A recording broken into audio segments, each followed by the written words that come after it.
But she did other things.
Special, beautiful development in the urban core of our city, but for us they've created, and if you look over here, 48 stories of all glass cylinder building.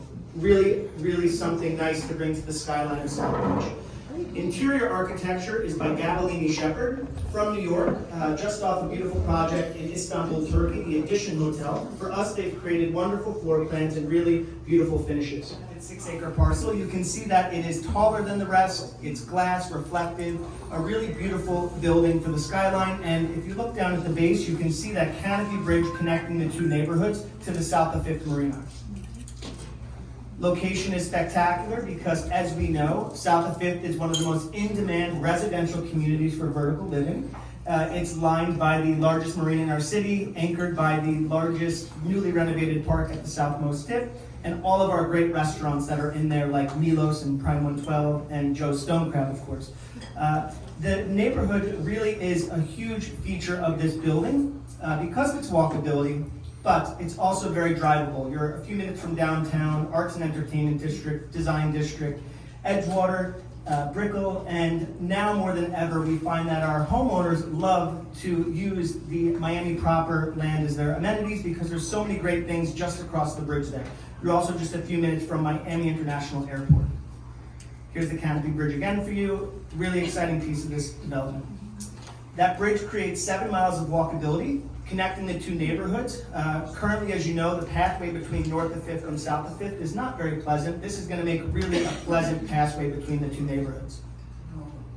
Canopy Park, like all good real estate around the world, parks help the trajectory of the real estate, and no different here, 3 acres of public parkscape set just to the north of 5 Park Miami Beach. Where we're sitting today is the foundation of what will become a 2-story retail pavilion. The top floor should have an indoor-outdoor restaurant and some shops in the lower portion there. And also in that park, a really big resiliency component. The blue line represents the Bioswale Dry River, which collects excess rainwater, holds it underground, and pumps it out into the bay once it's safe. It's really nice to see developers doing a resiliency component against the flooding of West Avenue, for instance. Here you can see an aerial that's going to show you the park and how it plays into the pool deck of the actual building, which has another private park, and the bridge just there. Canopy Club is one of the greatest amenities of any residential building I've seen in South Florida. It's the 12th floor. It's 12,000 square feet of amenities dedicated to homeowners. The entire south tip is dedicated to wellness and fitness with a gym, a spa, indoor-outdoor relaxation areas. The north tip is dedicated to food and beverage with an indoor-outdoor restaurant, a bar, a billiard room, a lounge, a library, just a highly amenitized building is what we're offering you. Old Florida in style and design, lots of stones, colorful potted plants, and really exceptional views. Private dining area. Private dining area here. Here's the fitness component, a very important amenity to the building. Relaxation area off the spa. The condo lobby, every home comes with 2 parking spaces. This is the porte cochere, the arrival. You can self-park or valet. Every home comes with 2 parking spaces regardless of the size of the home. And here's the lobby, timeless in design, very simple, a reception area, a lounge area, and then passageways to the private elevators. Every home has a private elevator landing. Other amenities are the lap pool, 75 feet, with the stairs strategically placed on the long edge so homeowners can enjoy a lap. Now more than ever, we find the pools to be more of a fitness amenity than a relaxation amenity, but we also have another pool adjacent to this one. Also on the 6th floor is this beautiful indoor-outdoor restaurant. It's really simplified pool foods with salads, sandwiches, snacks, and fresh pressed juices. Into the homes. Every home comes fully finished with flooring, kitchens, baths, everything installed for homeowners to move right in, with the exception of window treatments and closets. They're move-in ready. Beautiful materials have been chosen here. The space we were just inside is an example of a home, and you can see the finishes, the natural stone islands, backsplashes, and kitchens, with the glass upper cabinets, natural white oak floors. The doors open 10 feet wide, they're 10 feet tall, and really offer indoor-outdoor living.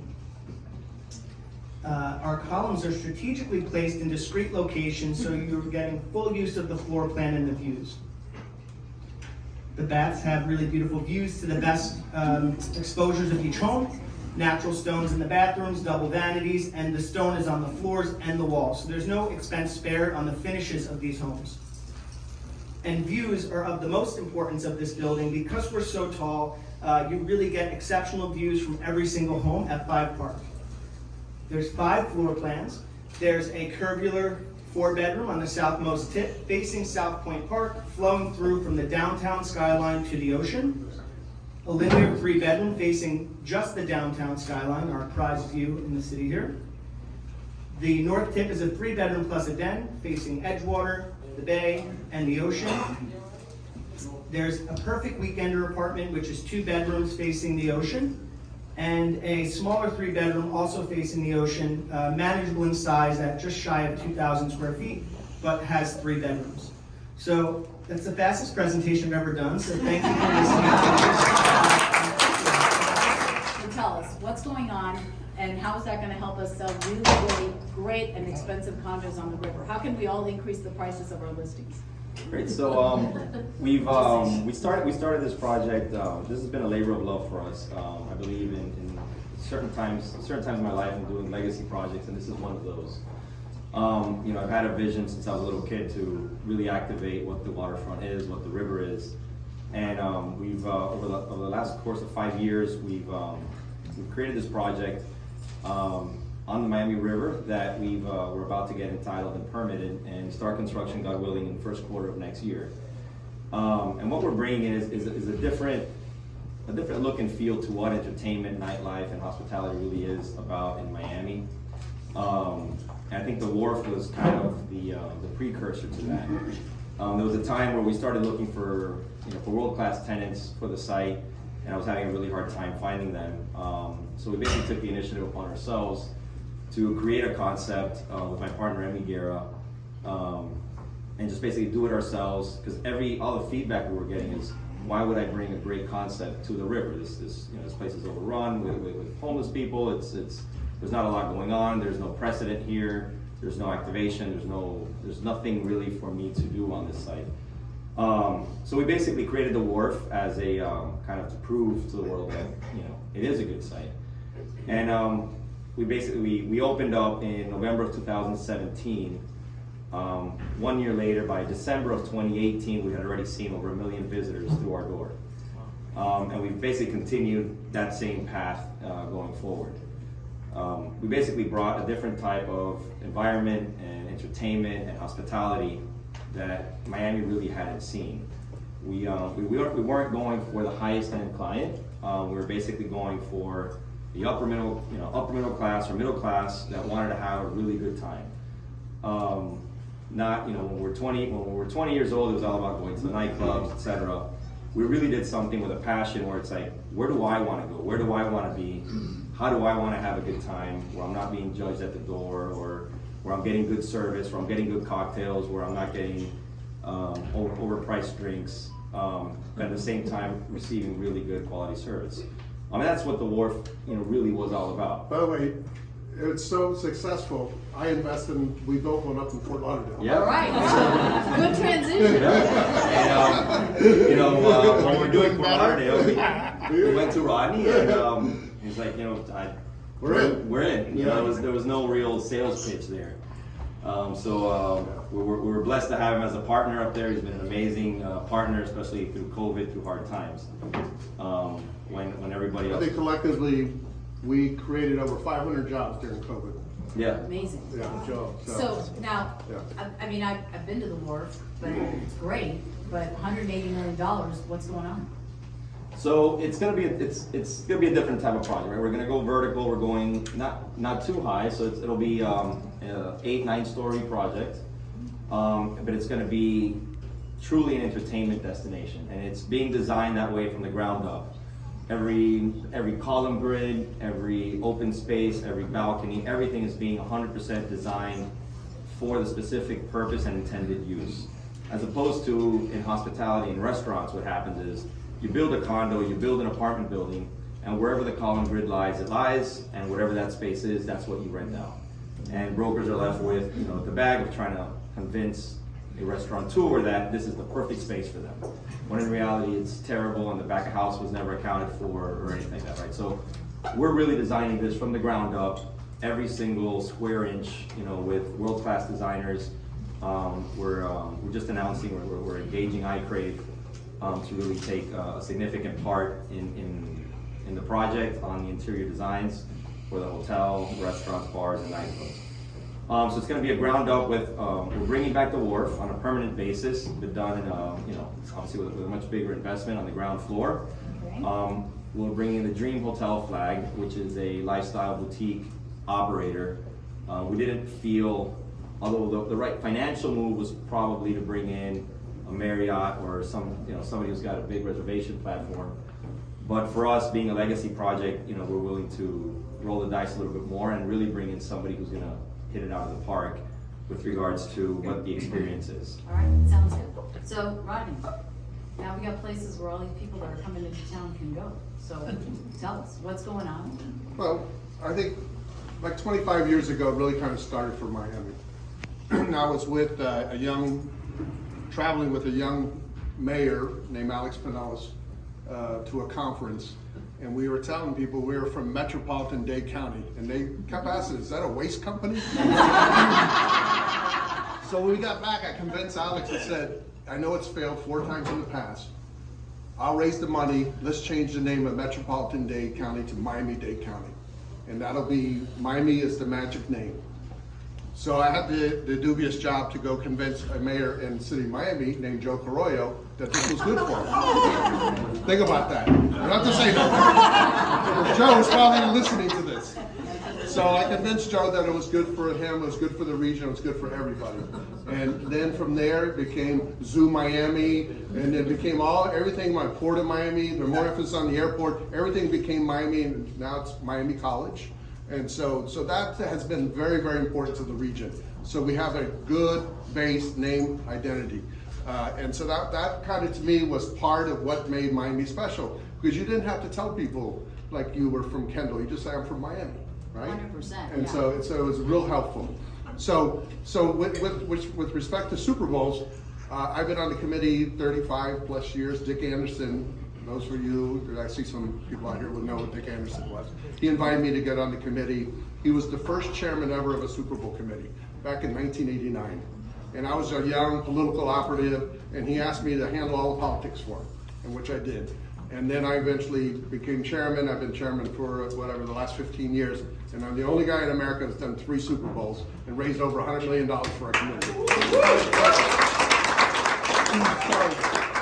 I think we were on a call yesterday. Lisa asked me, why is it so important? You know, when you bring all these visitors to your community, first of all, Super Bowl, the people who come here it's corporate America at its best. It's Ford doing their entertaining, it's IBM doing their entertaining, it's everything. They're entertaining their top brokers, they're entertaining their top business people, they're entertaining their sales manager, it's business owners. And so all those people come to your community and they see what you have to offer. And then they go back home, they bring their families back where they stay and have a good time. So that's part of it. And think about it, in 2020, the last Super Bowl was here in 2010. Think about what has happened in Miami in 10 years. Uber didn't exist, Lyft didn't exist, there wasn't a port tunnel, there wasn't a train to West Palm Beach. I mean, I can go on the list and list of all the amenities that we have developed in Miami that's made Miami this incredible city. And then more so, you think about it, the only hot spot we had back in 2010 was Miami Beach. Look what's happened on the Miami side. Look at the emerging neighborhoods behind Brickell, Wynwood, Alapata, all these neighborhoods that have to offer incredible restaurants. Listen, we used to travel from Coral Gables over to Miami Beach to go to a restaurant. Not no more. There's plenty on the Miami side. I mean, I do come to Joe's, and with all deference, I'm not trying to offend anybody. I'm just saying, and I know we're on Miami Beach. Miami Beach is great. It's the goose that laid the golden egg. It really is. It's the one that gave the initial spark.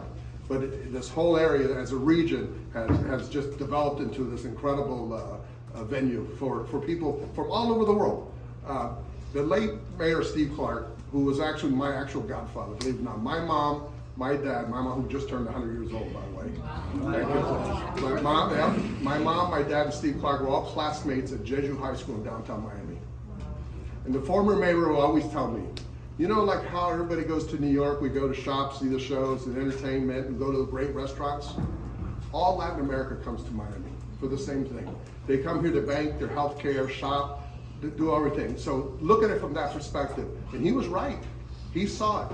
He saw the vision of all Latin America Miami be the melting pot. And that's really what's brought us all together. It has, and I for one love the fact that I don't have to say, you know, Miami, we're south of Palm Beach, Yeah. you know, Miami, no, we're not Naples. I mean, we've come a long way, baby, and it's a wonderful thing. So, I'm gonna come back to both of you gentlemen, but Johan, you're up. So tell us a little bit about the Adrian R. Center and all the wonderful things you're doing and all of the opportunities and challenges that come with running major, not only arts center in the city as diverse as ours. Well, good evening, everybody. It's great to be here. Thank you for the invitation, and it's incredible to hear the stories of these giants who are building Miami and all of you as we speak. I have to say that's part of the reason I'm here. From South Africa, I lived in New York for 6 years, and then Arizona, and then Canada for 9 years. I'm a Canadian now, but came here for a specific reason, and it is this sense of forward motion that is intoxicating in this city. The sense of, I always feel it's organically messy, and maybe that's controversial, but it feels to me like Miami is never going to be done, and it never wants to be done. It always wants tomorrow to be better than yesterday. There are cities that I've worked in that there are kind of like, we're done, this is how we are. We're on rails, and this is who we are.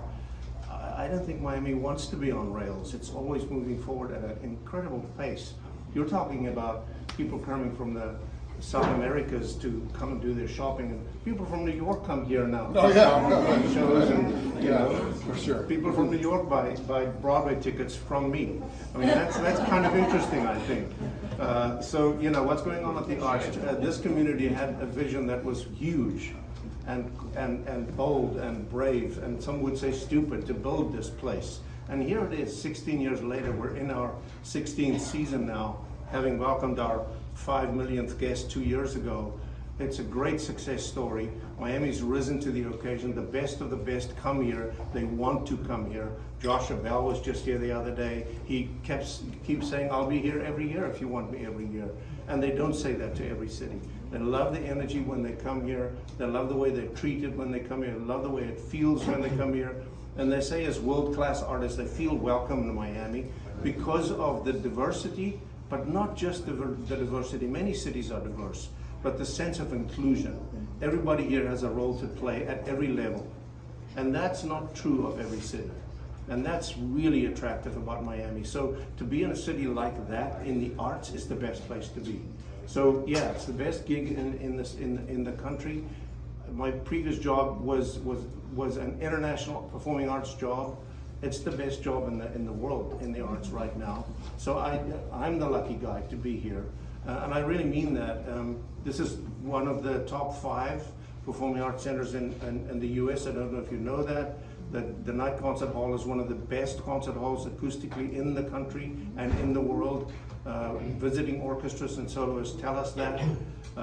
I'm an architect and a musician myself, so I kind of understand that and I agree with that. And the opera house that we built here has the largest stage in the country except for the Met. Wow. So, you know, wow, well done. Well done. So, one of the questions that I Yeah, got. we did NFL honors. Yes, we did. Yeah, a couple of years ago. So as I look around the room, I don't know if a lot of you are feeling the way I am, is that we've worked so hard to get all these people to come to Miami, and now every time I try to go somewhere, I'm going, really? Could you just go home for a minute? You know? Oh, and then I go, oh, whoops, this is their home now. So what are the opportunities? Are there opportunities? You know, I always say that in Miami, you know, you want to be, you know, on the court of the basketball team, no problem. Just buy your ticket. If you want to get on this board, no problem. Call us. You know. So, what are the opportunities to get involved with the Asion Arts Center? Do you still have board seats available? Are you all sold out, or can we buy a ticket? Can we use them as closing gifts for some of our clients, our special ones? Tell us what are the opportunities to participate? The answer to all those questions is yes. Okay. There are a million opportunities. There are service opportunities, volunteer opportunities, board position opportunities. If you're really interested and you really want to make a difference and you want to invest in this organization's future, just call me. Get in touch with me and let's have a discussion about what your passion is, what your aspirations are. We have 350 volunteers. That is really the heart of the Arts Center. When you come into the Arts Center, those are the people you meet. You don't meet me, but you can. I walk around with my bow tie, I'm easy to find. But the volunteers are the people that say hello, that smile, that give you, what's her name? I forgot. Maya Angelou. She said, you might forget what people say to you, you might forget what people do to you, but you'll never forget how they make you feel. Our volunteers, that's what they do. They make you feel amazing. So there's that opportunity if you really want to serve. There's opportunities to sponsor. There's opportunities to, work with us for prizes for your organizations, awards for your organizations, corporate parties, all kinds of opportunities. We'd love to partner with anybody who has a dream. We did an opening on one of your stages for Aria on the Bay. And it was one of the best openings we ever had. It was spectacular. Yeah, it's a cool space. So you can get tickets. You're not completely sold out 24/7. So the Oh no, performances? COVID hit us hard, really hard. We went from 19th of March 2020, we had Hamilton, and on the 20th of March, the music stopped. And it stopped for a year and a half. We opened before most people opened in the country. I'm on a group of 50 CEOs of the 50 largest performing arts centers. I was the chair of that group, and I know how many of them closed much longer than we did. So I'm proud that we were able to open, but we still took a knock. And right now, attendance is still soft. There's opportunities everywhere. If you want to come and see Jesus Christ Superstar next week, go to the website, artscenter.org, and put in the promo code THEATRE. That's just for you for tonight. You'll get 25% off for 4 tickets. And you can tell your neighbor and they can do the same thing. Lisa, I like to highlight the fact that what he brought up about volunteers. For Super Bowl, we'll go out, we'll identify 10,000 volunteers, we'll do background checks on them, we train them. Yeah. They're the ambassadors to the whole thing. They're the ones who, they know that you're lost, they look at you, they say, hey, welcome to Miami. We stage them at the airports, at all the major hotels. They're the key part of what we do. I would encourage everybody in this room to volunteer. volunteer to whether it's your church, the symphony. I don't care. I do a lot through everything I do. Super Bowl's volunteer. I'm a non-paid. I tell everybody I'm a professional beggar. I'm looking for money. I'm looking for an opportunity. By the way, I raise a lot of money. I get, like the accounting firms, they in-kind it to me. You know, the law firm Holland Knight gives me all free legal service. So it's more than just writing a check.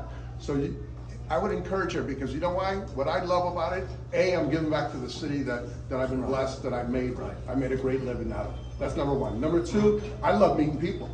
So I volunteer, I meet all kinds, all kinds, look at, I'm here talking to a bunch of realtors, you know, and then later on tomorrow I'll be talking to a whole bunch of other people. But I love it because you meet so many people with so many diverse backgrounds and incredible success stories.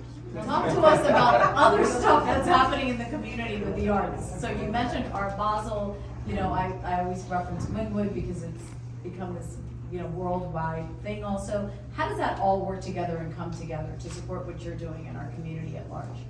Oh, you know, we work in the community. We have about 17 education and art community community engagement programs right throughout the county, all the way from the north to the south and all the way to the west.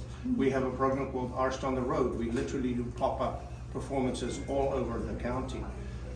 So we reach about 150,000 school students every single year. We bus them in for shows, or we go out on tour to schools. So our reach into the community is really far and wide and very important to us.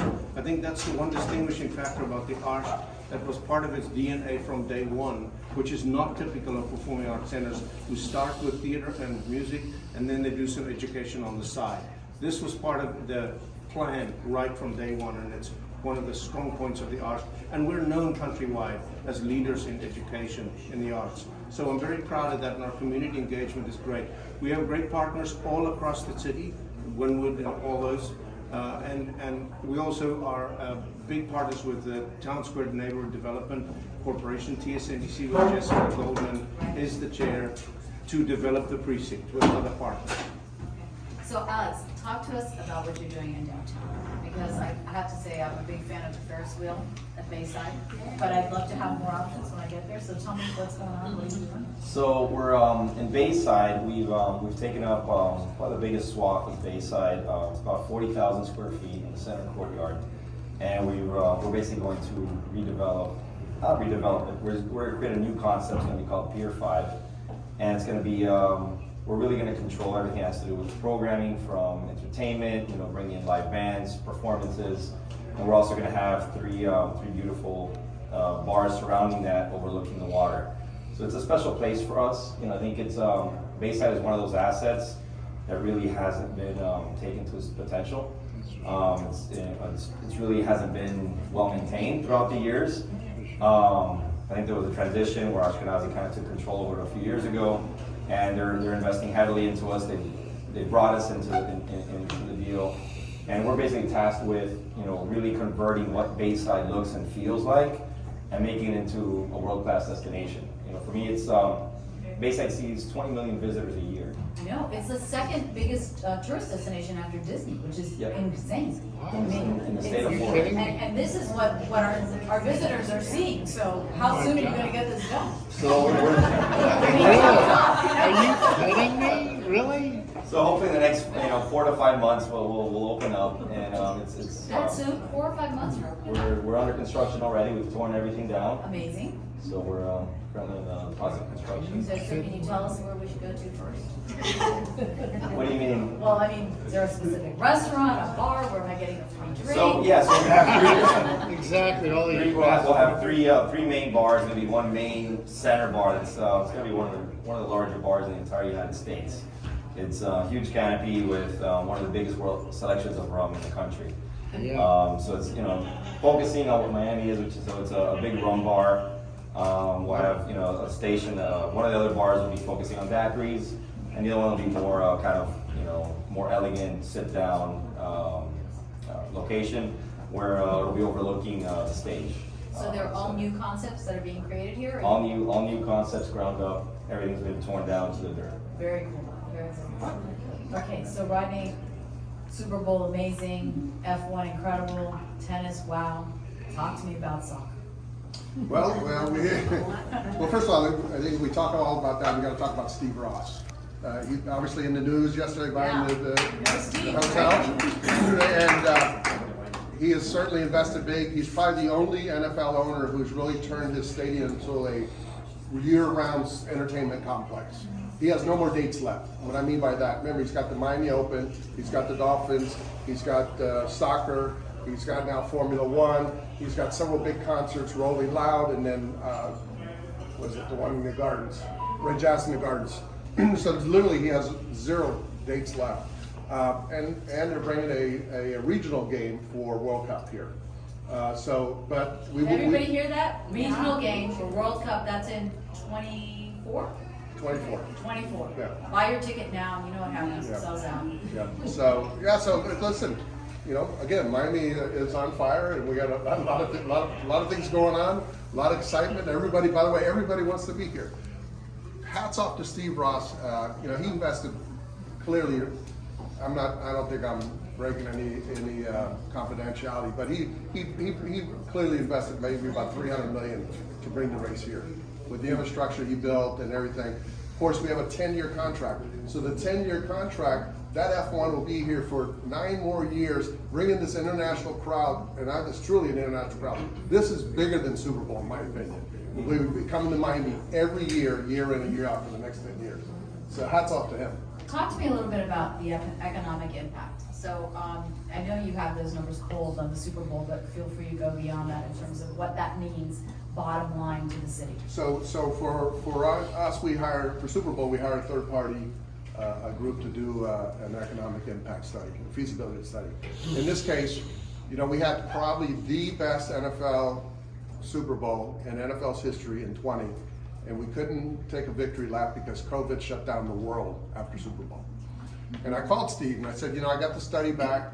We did north of $500 million impact between the airport, all the hotels, and everything that we got going on. $500 million in our community, and it wasn't tax dollars, it was new dollars that were flowing in. I think that's what it means. By the way, that's what it's all about. So from my perspective, not only that, when you put on the Super Bowl, that same study shows we get $200 million worth of free coverage. So Miami gets $200 million. Remember, you think every sport writer, every show, every athlete that's here, it's all from Miami. Whether they're tweeting, whether they're on Instagram, Facebook, all the written media, everything is live from Miami. So what makes Miami so special? And you know what? I'll take it because it's a great realtors. Location, location, location. Remember that. It's a simple test. Remember that. Why is that? Because you can fly into Miami. You got 3 international airports: Palm Beach, Broward, Miami. Believe me, Broward, by the way, gives me money. So does Palm Beach to help Super Bowl. They know the benefits because people stay up in Broward. They stay go to the Broward restaurants, they go to the Palm Beach restaurants, they go to the Palm Beach hotels. Not everybody stays in Miami. Not everybody can stay in Miami. We just don't have, I think we have 55,000 hotel rooms in Miami. It's not enough. So it's just everybody. You gotta remember, the Super Bowl, the stadium holds 65,000. There's literally another 65,000 people that are here just for the parties. They don't give a rat's about the game. They don't care. They have no intention to go to the game. They want to go to Miami Beach. They want to go to Miami. They want to go Brickell. They want to go Wynwood. They're here for the parties. That's all they're here for. That's the group. As it should be. This is, after all, Miami. It is. Yeah. And so 65,000 stadium holes, you said. Do you know how many people went to F1? It was 83,000. 83,000. It would have been. It could have been Per day. Per day. Yeah, 3 days. Well, not all 3 days, but close. But it would have been 130,000. About 4? But for it's the first year, and they need to make sure they get all the trains running right and the buses worked out, and there's a learning process. They did amazing. They did. It's They amazing. did amazing. Yeah. Okay, so I have to ask. We're all realtors here. We've seen all kinds of disruption in our industry. One more New York firm comes to Miami, we're going to have to build a new floor. So it's happening in the restaurant business, right? I've had major food group come here. They seem to be opening a restaurant every week. There's Sexy Fish just opened up. You've got all kinds of people coming in and doing all kinds of things. How's that impacting the local businesses? How's that up in the game? And when are we getting a Michelin star, and who's gonna get it? I think it's, you know, for me, I think it's great, right? I'm a big proponent of creating a destination, right? And there's a critical mass that gets created. So when we, and a perfect example is when we opened up the wharf on the river, everybody was down the river. So Sea Spice was open, Kiki's wasn't open yet, but Garcia's, Casablanca, they were all worried about what we were gonna do. And we started bringing in huge amounts of people through our door.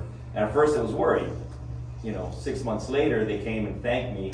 Sales were up 12, 15, 20% in each one of them respectively. So to me, I think, you know, bringing in, you know, quality operators like Major Foods and others from, you know, from the UK, et cetera, I think just puts us on a different platform and really highlights that, you know, what Miami is as a city and it becoming a foodie destination. And honestly, I think competition is great because it brings the best in everybody, right? Everybody just becomes complacent. So I think when you have competition, I think it just, you know, keeps you on your A game. So, you know, we welcome and we're excited that they're all here. So I once had an architect, I was working with one of the major architects, Jurgen Ingels. He was doing River Bay.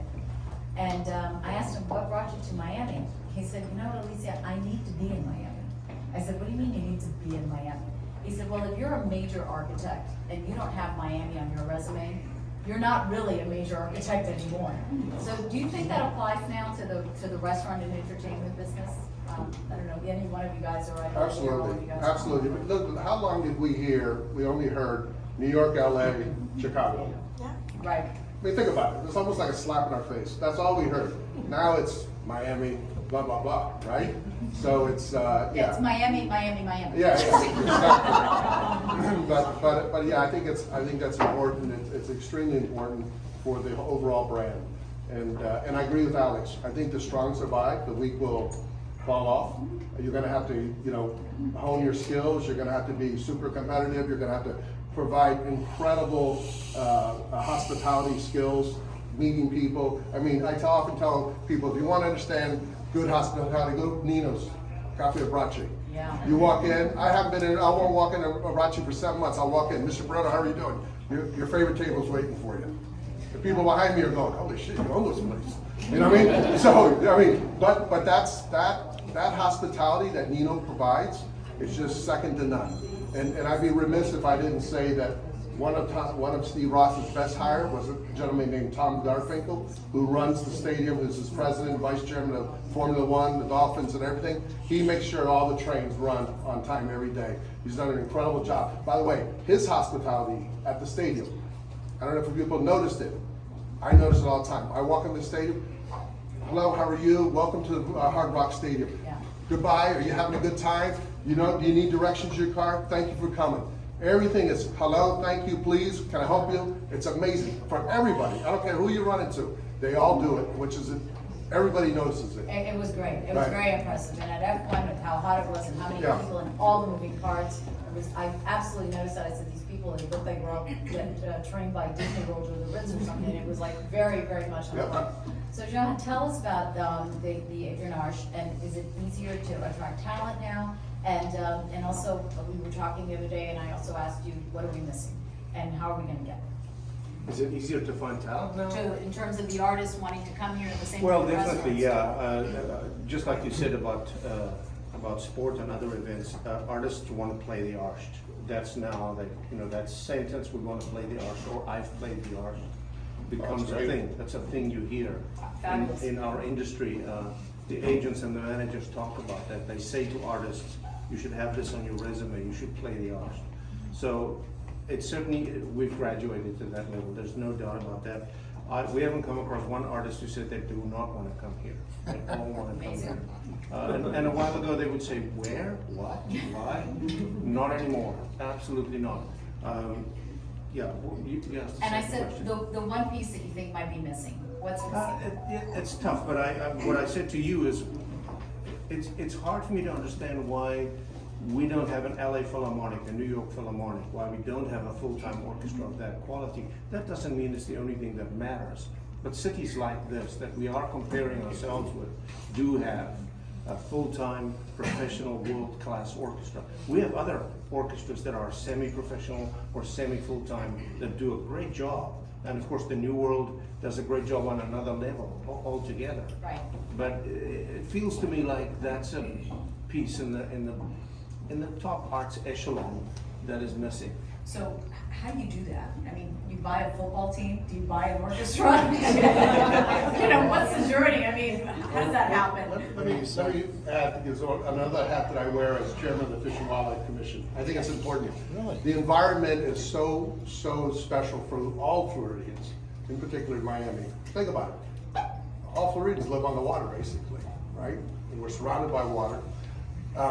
The industry, the boating industry, is an $8 billion a year industry in Florida alone. Miami and Fort Lauderdale are almost like the boating capital of all Florida. So the boating environment, when you look at, think about all the, we heard the speech earlier, all the water views he was talking about. It's the boating, the water views, all the amenities we have here. You know, you go to most of these cities, go to Chicago, you go to the water, it's brown. You go anywhere, it's brown. Come here, Miami, it's green, it's blue, it's gorgeous. Yeah. And so that's an important, I think, component to who we are and why we're so special. Yeah. So are you ever gonna issue driver's licenses for all those boaters that are coming to Miami and have no clue? Is that ever gonna happen? No, I don't think so. Okay, we're just gonna take our lives into our hands, put Yeah. on your jackets.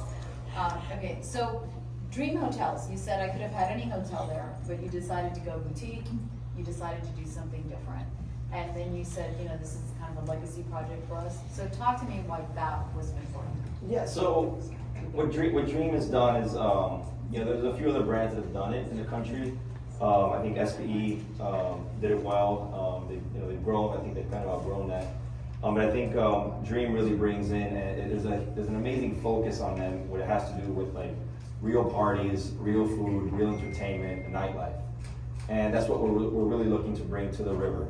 To really activate the place. It's gonna be a 24/7 activation.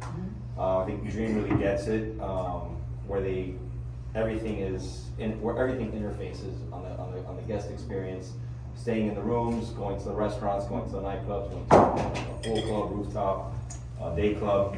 So I think it was a perfect synergy. They offer the perfect synergy for it. That's why we chose. And where do they have other Dream Hotels? LA, New York, building a nice one in Las Vegas, Chicago. currently.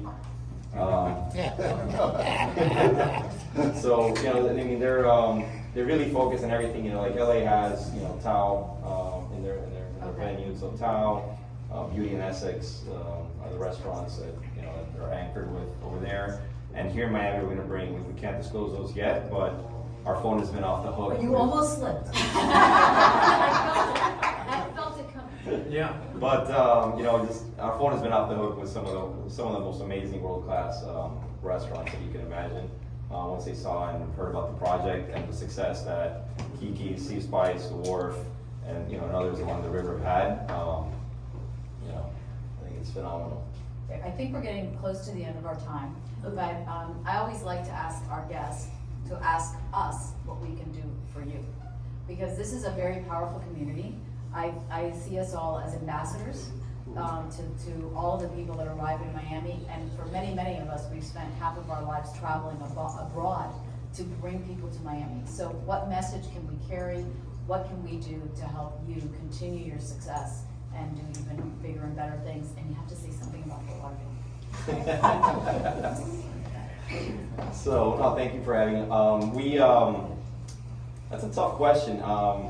You know, for us, it's really about we try to cater to everybody's needs and really make sure that the experience is on point in anything that we do. Right? If I'm doing a residential development, making sure that the people are going to live there are going to have an amazing location. Right? I'm cognizant that people are moving in are families. We're going to have children. We're going to have people visiting them. If they want to have a good time, if they want to have a good experience, parking, everything from, you know, where you want to eliminate all those things that people hate, you know, or that people complain about, right? On the residential side, when I'm involved in the residential developments, on the hospitality side, on the hotels, we want the consumer guest experience to be amazing, and on the restaurants also to make sure that, you know, people are coming in to give us, you know, they're offering their time and their money to us, right? And it's our job to make sure that it's, you know, carefully curated and we're very cognizant of that. you know, for us, you know, it's always about giving feedback, you know, Okay. making sure that anything that you guys see, you know, we'd love to have feedback and make sure that we improve upon it. All right, so if anybody has any ideas, you can mention those in a minute when we go to a few questions. Rodney? Well, I often tell people, treat people with respect. I think if you treat people with respect, it's contagious. Just a simple hello. I mean, just really, it's just so simple. Just hello, how are you doing? Can I help you? You look lost, can I give you directions? Just goes a long ways with people. You know, you're a realtor, so I'm sure you do that. But I'm just saying, I think my success is just being transparent, being honest, being, you know, not mincing a lot of words with respect to, you know, trying to BS anybody. And I think you got to be true to yourself, but be true to the people around you. You know, we live in paradise. Think about it for a second. Soon everybody will be hopefully traveling for the summer. I don't know if people leave for the summer. We used to go to Maine. Now we're going to be going to North Carolina, my family and I. But Miami is a really cool place. I used to love just staying in Miami because it would be kind of empty. My family, we love boating. We were out on the water a lot. And, you know, so we live in paradise. And just think about how many people want to be here, and we're already here. Isn't that amazing? Just think about that. True point. So are you worried about these? I am. So I figured. During Super Bowl, we used aluminum. Okay. Carry that message, right? Right. You gotta keep that water. Zero plastics. Zero plastics. Get rid of plastics. John?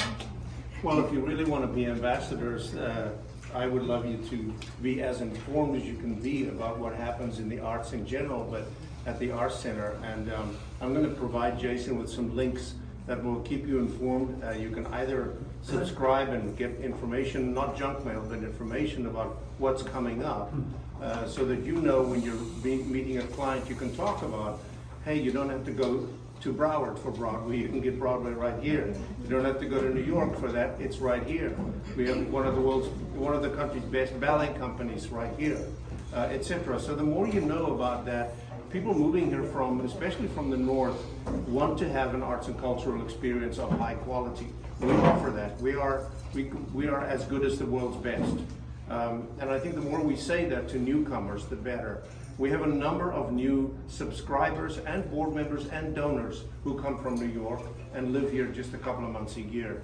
But they've discovered this paradise, but they want to invest in the cultural life and the fiber and the soul of this city. So as you show people around and talk to them about Miami, it's more than just the beach or boating. It's all of that paradise, but it also has a really high quality, world-class art scene. And we should talk about that too. Quality of life includes that. For children, for their families, for people who want that kind of experience at the highest level available. It's on their doorstep, and the more you talk about that, we'll send the links. And again, if you want to come and see JC Superstar, it's the 50th anniversary of that musical, but it's a new version of it. Then we're getting old. I know. I remember seeing it at the Coconut Grove Theater. I'll send you the link. You can get the promo code and Jason will send Let me ask you, how many in the room been to Fairchild Gardens?